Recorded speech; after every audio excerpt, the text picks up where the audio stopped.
Everything is noise. Nothing is a signal. The chaos you're drowning in is designed to keep you from finding the one frequency that matters, your own voice.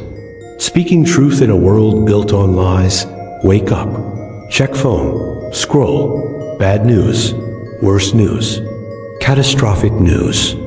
Someone's opinion about the news, someone else's reaction to that opinion, an ad for something you don't need, a video of someone pretending to be happy, another video of someone actually breaking down. Refresh, scroll, click, share, react, repeat. Your brain on fire. Information overload masquerading as staying informed. Connection addiction disguised as social awareness. The endless scroll of human suffering mixed with corporate advertising, mixed with manufactured outrage, mixed with artificial joy. The notifications never stop. Work emails bleeding into personal texts, bleeding into news alerts, bleeding into social media updates. Your attention is pulled in 17 directions simultaneously. Your focus shattered like glass hitting concrete. You can't concentrate on anything for more than 30 seconds before something else demands your immediate attention. Emergency, crisis, breaking news, limited time offer. Don't miss out. Act now. Be afraid. Be angry. Be grateful. Buy this, share that. React immediately. The world is burning, and they're selling you fire extinguishers that make the flames worse. Your nervous system is constantly in a state of fight or flight, not because of real danger, but because of manufactured urgency. Everything is critical. Everything is breaking news. Everything requires your immediate emotional response. You're addicted to the chaos because silence feels like death. Quiet feels like missing out. Stillness feels like falling behind. So you keep consuming, keep scrolling, keep feeding the machine. That runs on human anxiety. The information you consume consumes you back. Every tragic news story becomes your trauma. Every global crisis becomes your personal stress.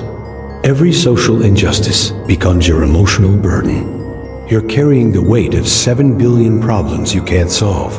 And in the middle of this hurricane of artificial importance, your real life disappears. Your actual relationships suffer while you maintain digital ones. Your physical health degrades while you worry about global health.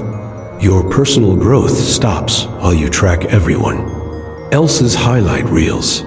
The chaos isn't random. It's weaponized, designed to keep you distracted, divided, and dependent on external validation of your internal worth.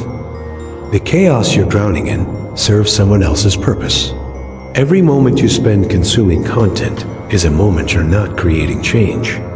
Every second you spend reacting to manufactured outrage is a second stolen from building something meaningful. Your attention is currency, and you've been spending it on bankruptcy. The endless stream of information isn't making you smarter. It's making you stupider, more reactive, less thoughtful, more anxious, less peaceful, more connected to strangers, less connected to yourself. You know more about celebrities' personal lives than your own goals, more about political drama than your personal development, more about global problems than local solutions you could actually implement. The chaos isn't news. It's entertainment masquerading as information, drama disguised as education, manipulation packaged as awareness. They don't want you informed. They want you inflamed. They don't want you thinking.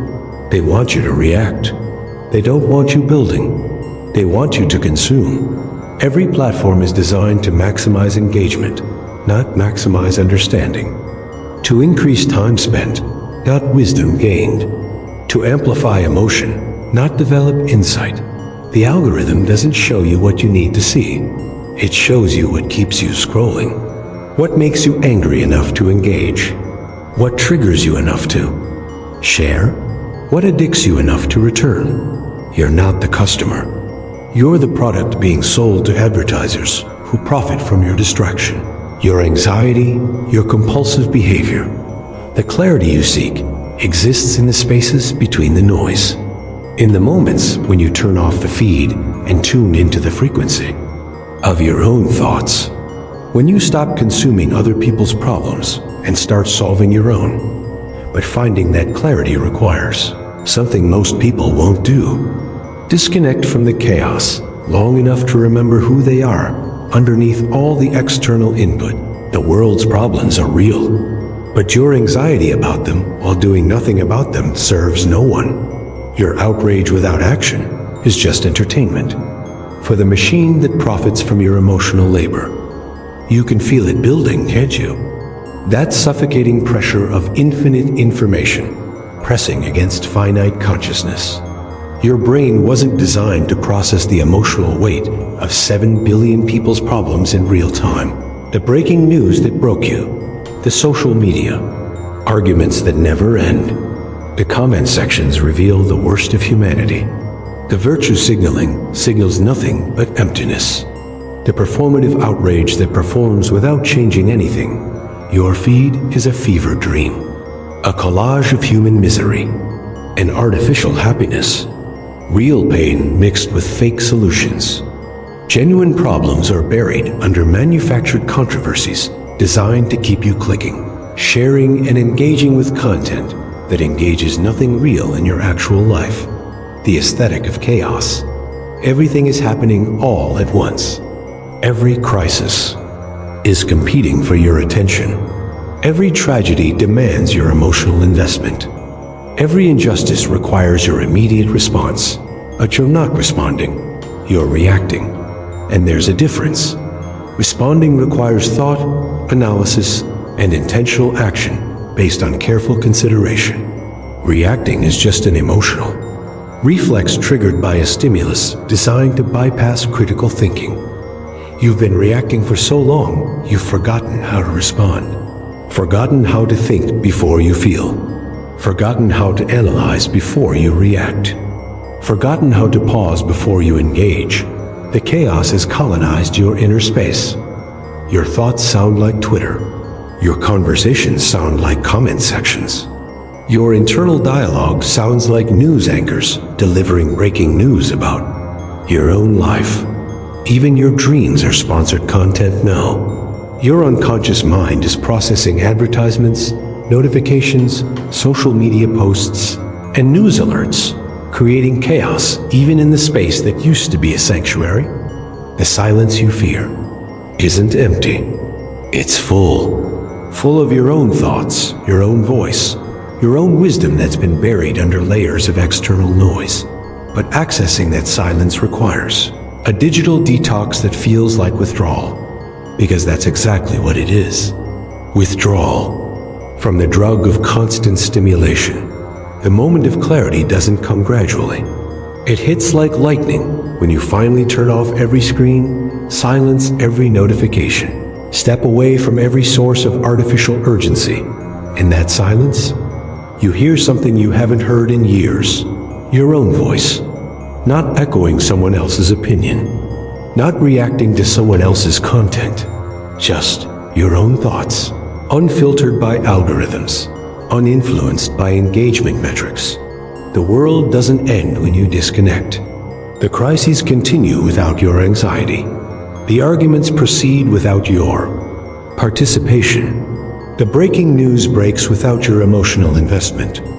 And in that absence of artificial importance, real importance emerges. The people in your actual life. The problems you can actually solve. The goals you can actually achieve. The person you can actually become. The clarity comes in waves. First, you realize how much mental energy you've been wasting on things that don't affect your actual life. Problems you can't solve. Debates you can't win. Drama you don't need to witness. Then you realize how much time you've been spending consuming other people's lives instead of building your own. Watching others create while you react. Observing others achieve while you scroll. Finally, you realize that chaos was never random. It was strategic. Designed to keep you too distracted to focus on what matters. Too overwhelmed to take meaningful action. Too reactive to think strategically, the aesthetic of chaos gives way to the aesthetic of clarity. Clean lines instead of clutter. Deep focus instead of scattered attention. Intentional action instead of reflexive reaction. You start building instead of consuming. Creating instead of curating. Responding instead of reacting. Living instead of scrolling. The problems of the world are still there, but you're no longer carrying all of them in your pocket, consuming them like digital poison, letting them toxify your mental space. You choose your information diet like you choose your food, carefully, intentionally, based on what nourishes rather than what stimulates. They're still out there, still scrolling, still consuming, still letting their attention be harvested by algorithms designed to profit from human anxiety. Still confusing being informed with being overwhelmed. But you found the frequency underneath the noise. Your own voice, your own thoughts, your own priorities, your own peace. The chaos still exists, but it exists outside your mental space now. You interact with it intentionally rather than compulsively. You choose what deserves your attention rather than letting everything demand it. You've learned the difference between being aware and being anxious, between being informed and being overwhelmed, between being connected and being consumed. Clarity isn't about having all the answers. It's about asking the right questions. Not what's happening everywhere, but what's happening here. Not what should I react to, but what should I respond to. Not what's trending, but what matters. Your life becomes signal instead of noise. Your actions become intentional instead of reactive. Your thoughts become yours instead of echoes of external input. The aesthetic of chaos taught you to value the aesthetic of clarity. The cacophony of voices taught you to cherish your own voice. The constant stimulation taught you to treasure silence. While they consume content, you create context. While they react to everything, you respond to what matters. While they carry the weight of the world's problems, you solve the problems you can actually affect. The world is still screaming, but underneath the screaming, there's silence. And in that silence, there's truth. And in that truth, there's power. And in that power, there's peace. My words won't save you, but your silence will restore you. The chaos is designed to drown out your inner voice. Turn down the world. Turn yourself up. Find the clarity hiding underneath the noise.